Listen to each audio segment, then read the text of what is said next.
It's time for this week's episode of Brandon Sports Talk, featuring in-depth interviews from those who are trending in the world of athletics.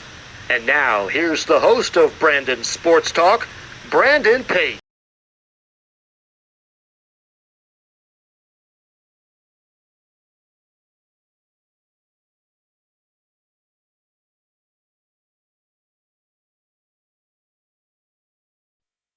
Welcome back to Brandon Sports Talk. In today's episode, I have the privilege to interview the Rhode Island women's assistant coach, Megan Shoniker.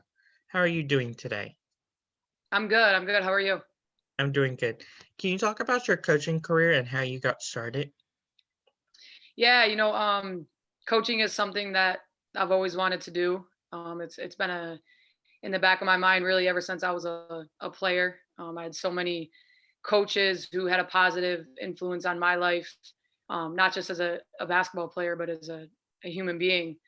So I really wanted to give back in that aspect and influence, young females just like my coaches did with me. So, got going right after my playing career ended, and kind of have moved through the ranks, and have been at a couple different stops. And, I absolutely love coaching. It's just a passion of mine, and I get to stay involved in the game that I love, and it's an extremely rewarding career.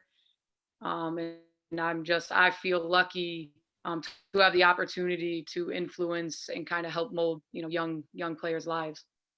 Where were some of your stops after your playing career at Rhode Island? Yeah, so I started at St. John Fisher College. It's a Division III school in Rochester, which is my hometown. That's where I'm from, Rochester, New York. I was a grad assistant there, so I was able to get my master's as well as get my feet in the door coaching. And then I moved on from there to Canisius College in Buffalo, New York. Was there for 4 years and learned a ton from, head coach Terry Zay, one of my mentors. Was really able to develop, young, and get my feet wet in a whole bunch of different areas of coaching. And then from there, I was at Binghamton for a year under Beth Ann Shapiro Ord. Again, known her. She's from Rochester, so I've had a connection with her for almost my whole life. Her father actually coached my father. So, and then we had the opportunity to jump on with Tammy Reese at the University of Rhode Island, which obviously is my alma mater. And I've been there for 2 years. So, been all over New York and now back in Rhode Island. Can you talk about a course coaching at your alma mater and how that feels? Yeah, it's unbelievable. I absolutely love Rhode Island. My 4 years at Rhode Island, had a huge impact on the person I am today with just the relationships I built there, the lessons, the different types of adversities I had to go through. It holds a special place in my heart. And I always said I wanted to be able to come back and coach at Rhode Island. It was a goal of mine. It was something that I wanted to do. And when that opportunity came, especially under Tammy Reese with her resume, I could not turn it down, and I just couldn't be any happier. It's funny sometimes walking through the hallways thinking about myself as a young, 18, 19-year-old, 20-year-old kid, and now where I am today, brings back some good memories. But I couldn't be any happier. I couldn't be any more proud to represent URI. Can you talk about, of course, your playing time at Team Olympus? Yeah, in Belarus, yes. I would sum it up as it was an amazing experience. It was certainly a life-changing experience. It helped me grow up and kind of figure out who I was away from home. Right, you go away from home in college, but you still have a lot of kind of comfortable nets surrounding you to help you, on the day-to-day life challenges and struggles. But when you're in a whole different country on your own, trying to navigate that, it's certainly it helps you grow up really quick. And one thing it helped me realize is, being close to my family and close to home was something that was really important to me. And I was ready to start my coaching career and kind of put down the playing shoes, I guess, if you will. But I loved it. One thing for sure, just being able to wake up and just play basketball all day, every day, it's unbelievable. I mean, that just the experience of being able to say that's your career, that's what you do, is pretty cool. And then I was able to meet some, really unique people and be in some really unique places. And some of those memories are things I'll never forget. So it was a really unforgettable experience. Can you talk about your time at Binghamton as the recruitment coordinator? Yeah. So, Binghamton was a unique situation just because we had stepped in as a new staff. We were hired a little bit later in the process. Meaning I was hired after July, which is our big recruiting time period, had already passed. So we were really kind of getting into the game late. But we were really fortunate enough to sign a pretty good class in that first year, who unfortunately I was never able to coach because I was only there for a year.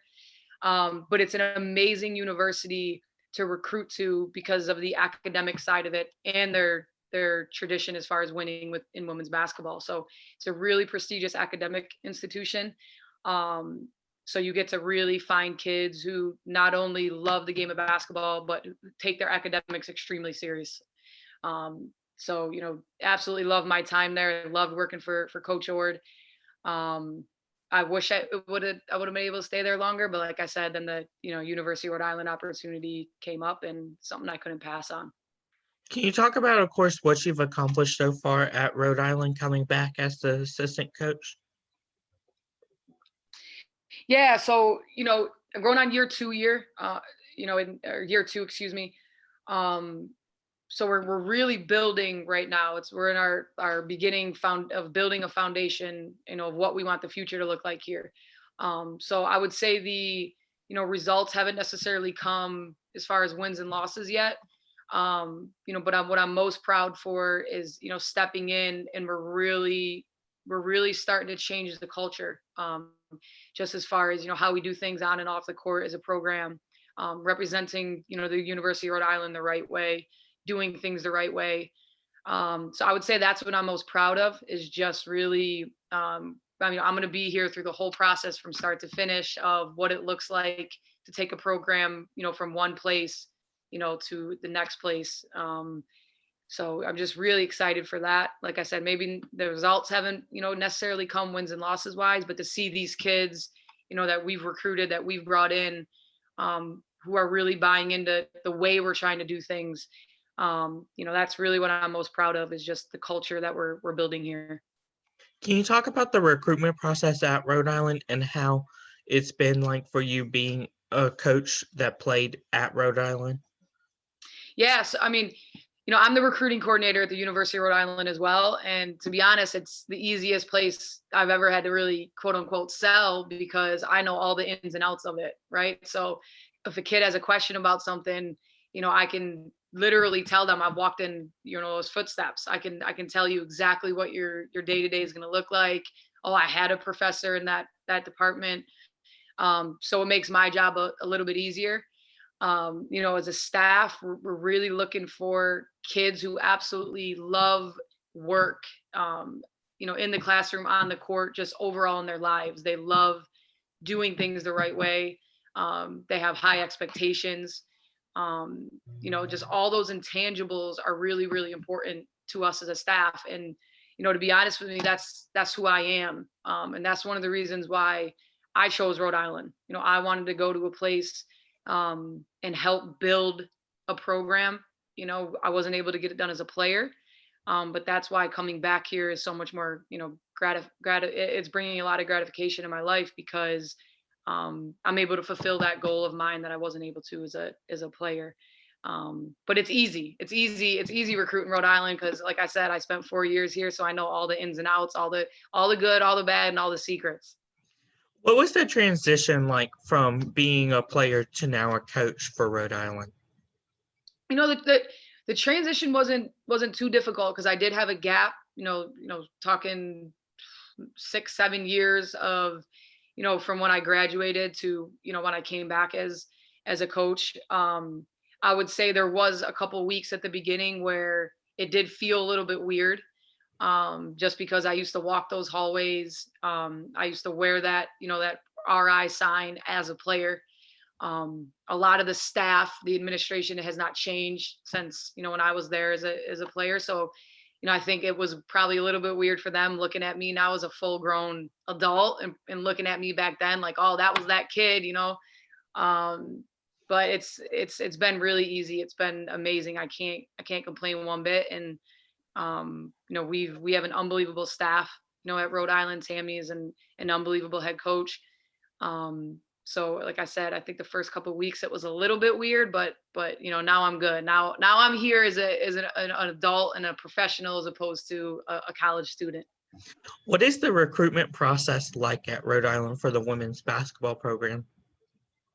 Yeah, I think I think the recruitment process for us really, really starts and ends with, the relationship with the kid. There's a ton of talented basketball players out there, right? Like you can go and you can find kids who can put up points, who are great passers, defenders, whatever it may be.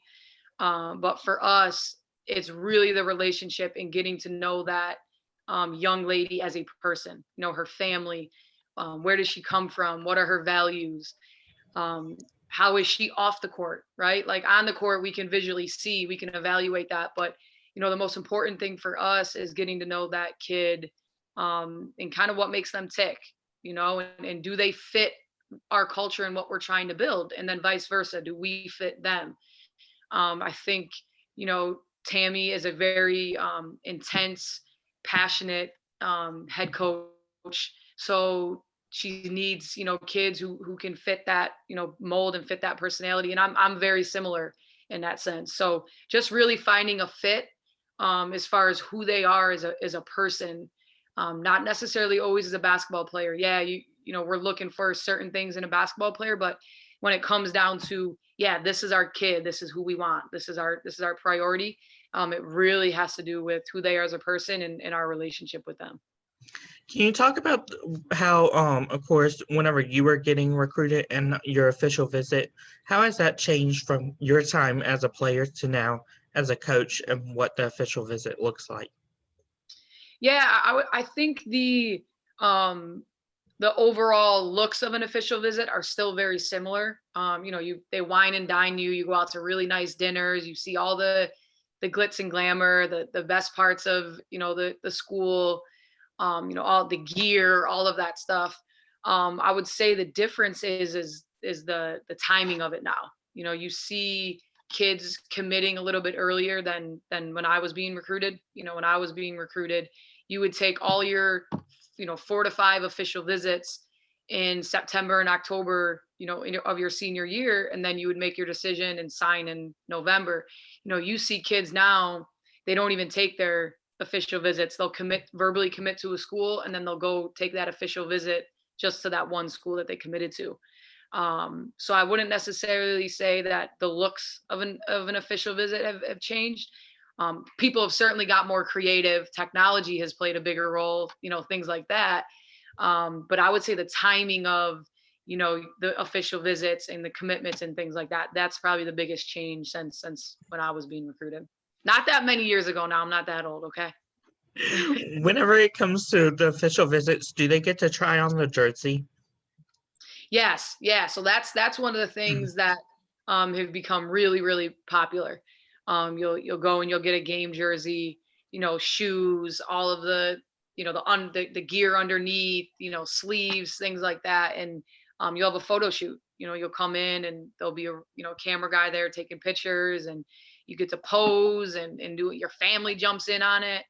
And that's, something that the kids nowadays absolutely love. They get to post it on their social media, things like that. And yeah, I mean, kids absolutely love that. And that's something that we definitely do at URI. And kids and their families seem to really enjoy that. And it also gives them a look into, how do I look in that jersey? Like for us, Keene blue, we got that, light Keene blue thing going on. Do you like yourself in it? So it gives you kind of a feel of, what it's really going to be like, if you do commit to that school. What advice would you give upcoming high school players looking to get into college? I say right now it's, at this particular time, it's really unique because of the situation we're in with COVID. it's hard. It's a little bit more difficult, for some of those kids because we're not out. We can't go out physically and watch them play. Everything's being done through video. So I would say in this moment in time, send video, email coaches. You have to really be an advocate for yourself right now, to be seen, and to be, recruited.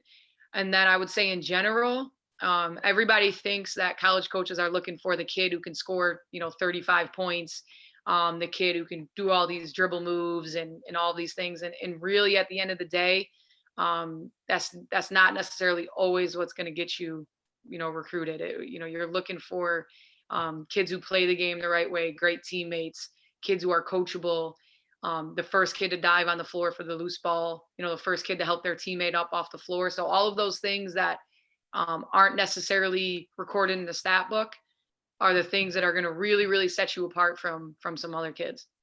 That's amazing. What advice would you give upcoming coaches looking to get into college women's basketball? I'd say the first thing is you have to really love the game. Like, if you don't like live, breathe, and want to just sleep, thinking of basketball, then, it might not be, the career for you, because you give so much to these kids, right? And it's a passion. It's not just a 9-to-5 job. Like, it's truly, you have to love the game. And then I say, if that's something that you really want to do and you have a passion for it, go for it. Like, we need more female coaches who play the game in our profession. We need that relatability factor. We need kids who can look at that person and say, yeah, I trust you because you've been there and you've done it and you've walked in my shoes. And I want to see more young females get into the coaching profession. And the way to kind of do that is network, right? So stay in contact with all your coaches from high school to AAU to college assistant coaches. Just stay in contact, develop those relationships.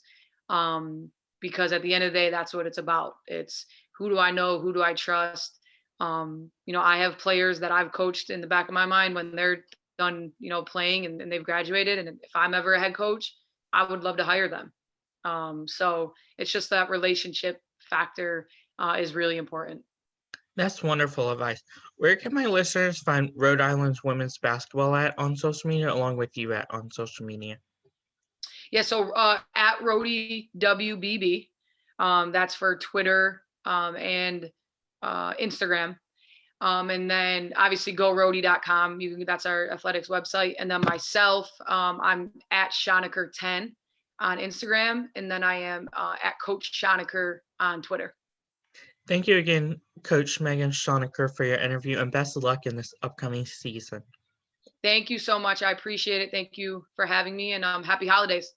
Thank you. You can find me at Brandon Sports Talk on Facebook, at Brandon Sports Talk Instagram, at Brandon Sports Talk Twitter, at talk_Brandon, and you can find me on YouTube at Brandon Sports Talk. Don't forget to like, comment, and subscribe. Thank you again, Coach Megan Shoniker, for your interview, and best of luck. Thank you. You've been watching Brandon Sports Talk. Please feel free to like, share, and subscribe to Brandon Sports Talk on social media and on YouTube.